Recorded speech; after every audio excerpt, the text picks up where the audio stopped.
پندرہ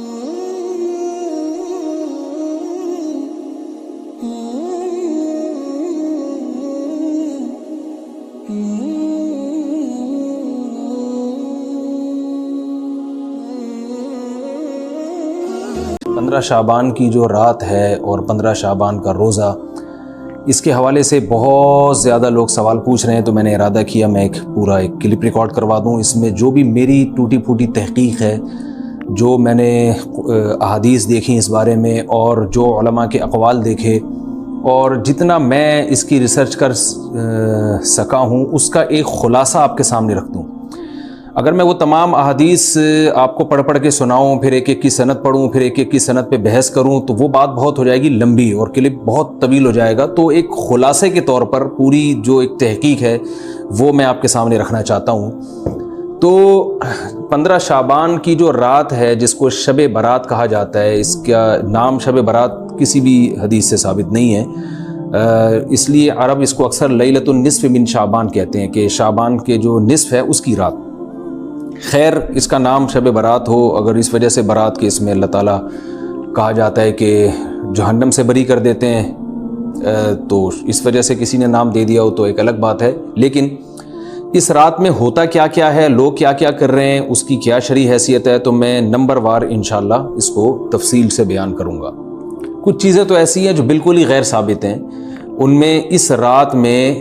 مٹھائی، حلوہ یا مختلف قسم کے حلوے پکا کے لوگوں میں بانٹنا، اور اس رات میں نہا دھو کے تیار ہونا یا اچھے کپڑے پہننا، ان دو چیزوں کو پہلے میں انشاءاللہ بیان کروں گا۔ دیکھیے، اسلام میں راتوں کے تہوار کا کوئی تصور نہیں ہے۔ اسلام میں جتنے بھی تہوار ہیں وہ دن کی روشنی میں ہیں۔ عید الفطر، عید الاضحیٰ، یہ ہمارے دو تہوار ہیں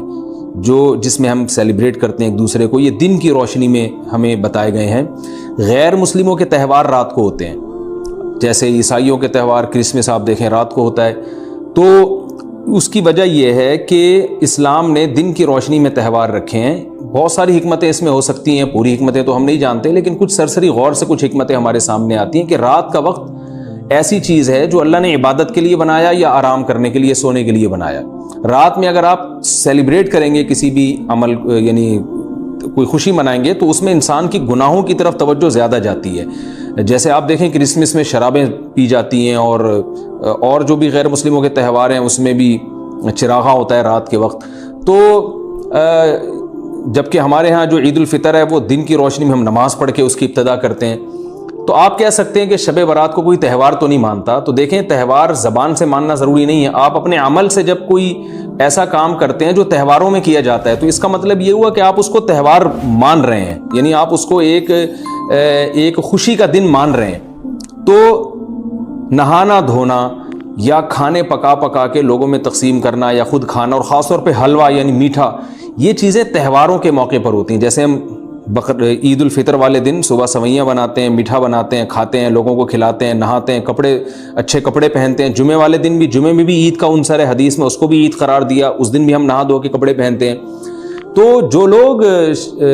15 شعبان کی رات کو نہاتے دھوتے ہیں، اسپیشلی اس رات کو کہ بھئی آج کوئی تہوار ہے یا آج کوئی خوشی کا دن ہے، اور مٹھائیاں کھاتے ہیں یا حلوے پکاتے ہیں، تو وہ زبان سے اس کو تہوار نہ بھی کہیں، اپنے عمل سے یہ بتاتے ہیں کہ یہ تہوار ہے، جبکہ یہ تہوار نہیں ہے۔ اسلام میں کوئی اس کی ایک ضعیف روایت بھی نہیں ہے کہ آپ صلی اللہ علیہ وسلم نے، میرے علم میں نہیں ہے کم از کم، ہو سکتا ہے کوئی موضوع من گھڑت روایت موجود ہو جس میں کوئی کہیں بھی نہیں ہے کہ آپ صلی اللہ علیہ وسلم نے اس رات کو ہمیں نہانے کا حکم دیا ہو، یا اچھے کپڑے پہننے کا حکم دیا ہو، یا کھانے پینے کا یا حلوے کھلانے کا، حلوے مانڈے کا ہمیں حکم دیا ہو۔ تو اللہ کا واسطہ یہ بدعت ہے، اس کو ختم کریں اپنے معاشرے سے۔ اور اسلام میں تہوار کا ٹائم دن میں ہوتا ہے۔ عید الفطر، عید الاضحیٰ ہے جس میں ہم دن میں قربانی کرتے ہیں اور کھاتے ہیں، پیتے ہیں، نہاتے ہیں، دھوتے ہیں۔ راتوں کے یہ کام نہیں ہے، رات کو آپ سوئیں یا عبادت کریں۔ تو ایک چیز تو یہ تھی جو میں بتانا چاہ رہا تھا۔ دوسری چیز، اس رات کو قبرستان جانا۔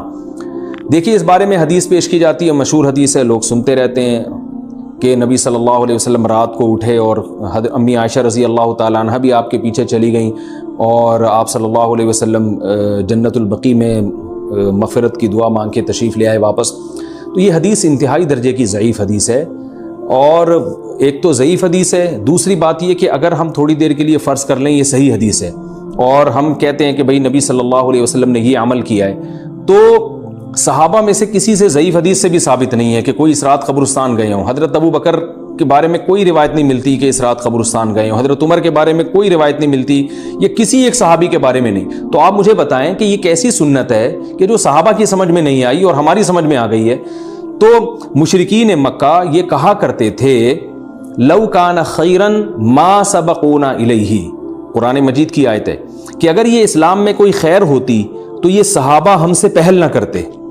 یہ صحابہ نے ہم سے پہل کیا ہے، اس کا مطلب ہے یہ اسلام خیر کا کام نہیں ہے۔ تو مشرکین کو صحابہ سے چونکہ نفرت تھی، اس لیے کہتے تھے کہ یہ چونکہ اسلام کو فالو کر رہے ہیں تو یہ اس کی علامت ہے کہ اسلام خیر نہیں ہے، کیونکہ خیر میں تو ہم صحابہ سے آگے ہوتے ہیں، اپنے بارے میں ان کا یہ اس خوش فہمی میں مبتلا تھے وہ۔ لیکن ہماری رائے کیا ہے؟ ہم یہ کہتے ہیں کہ لو کان خیرن لسبقونا الیہ، وہ کہتے تھے لا سبقونا، ہم کہتے ہیں لسبقونا، کہ اگر کوئی بھی خیر کا کام ہے تو صحابہ ہم سے ضرور اس میں پہل کریں گے، یہ ہو نہیں سکتا کہ خیر کا کام ہم کریں اور صحابہ نے نہ کیا ہو۔ تو اسی طرح میں یہ عرض کرتا ہوں کہ دیکھیں اگر قبرستان جانا اس رات میں سنت عمل ہوتا تو صحابہ یقیناً جایا کرتے، کوئی ایک صحابی تو گیا ہو، یہ کیسی بات ہے جو صحابہ کی سمجھ میں نہیں آئی اور ہماری سمجھ میں آ رہی اور ہم قبرستان جا رہے ہیں اس رات کو۔ چلیں اگلا اسٹیپ تھوڑی دیر کے لیے فرض کر لیتے ہیں کہ نبی صلی اللہ علیہ وسلم جو ایک رات قبرستان گئے، فرض کر لیں وہ حدیث بھی صحیح ہے، یہ بھی فرض کر لیں کہ صحابہ اگرچہ نہیں گئے مگر ہم صحابہ سے بھی زیادہ آگے نکلنے کی کوشش کرتے ہیں اور صحابہ کو سمجھ میں نہیں آیا، ہمیں سمجھ میں آ گیا، تو چلیں فرض کر لیں تھوڑی دیر کے لیے کہ اس رات کو جانا ہم سنت مان لیتے ہیں، آپ کے دلائل ہم مان لیتے ہیں اور صحابہ کی سمجھ میں نہیں آئے لیکن ہماری سمجھ میں زیادہ آ رہا ہے، ہم فرض کر لیتے ہیں، مان لیتے ہیں کہ اس رات قبرستان جانا سنت ہے۔ تو آپ مجھے بتائیں نبی نے جو عمل جس طرح سے کیا ہو اس طرح سے سنت ہوگا یا آپ اپنی طرف سے، جس کو ہم پشتوں میں کہتے ہیں اخپل طریقے سے کرنا سنت ہے؟ نبی نے فجر کی 2 رکعتیں پڑھی ہیں اور ہر رکعت میں 2 سجدے کیے ہیں، آپ اگر فجر کی 3 رکعتیں پڑھیں گے تو کیا نماز ہو جائے گی آپ کی؟ اب آپ دلیل میں یہ کہیں کہ نبی نے فجر کی نماز پڑھی ہے تو مجھ پر بھی لازم ہے، تو بھائی نبی نے پڑھی ہے تو جیسے نبی کے پڑھنے سے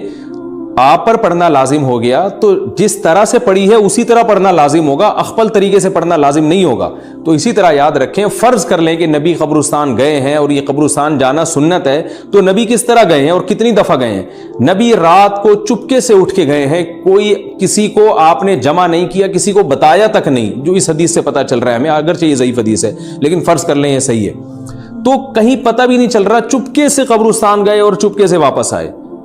اور پوری زندگی میں ایک دفعہ گئے، جبکہ ہمارے ہاں ہر سال قبرستان میں لوگ جا رہے ہیں، جب بھی شب برات آتی ہے لوگ قبرستان جاتے ہیں، ہر سال نبی ایک دفعہ گئے اور آپ ہر سال جا رہے ہیں۔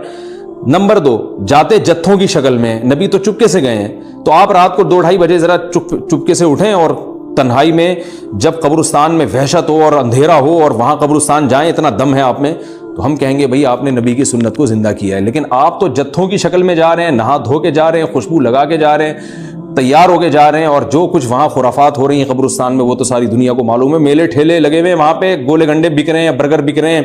گول گپے بک رہے ہیں وہاں پہ، اور پھول الگ بک رہے ہیں، ہار پھول قبروں پہ چڑھانے کے لیے۔ کیا بدماشی ہے یہ، کیا منہ دکھائیں گے رسول اللہ صلی اللہ علیہ وسلم کو قیامت کے دن؟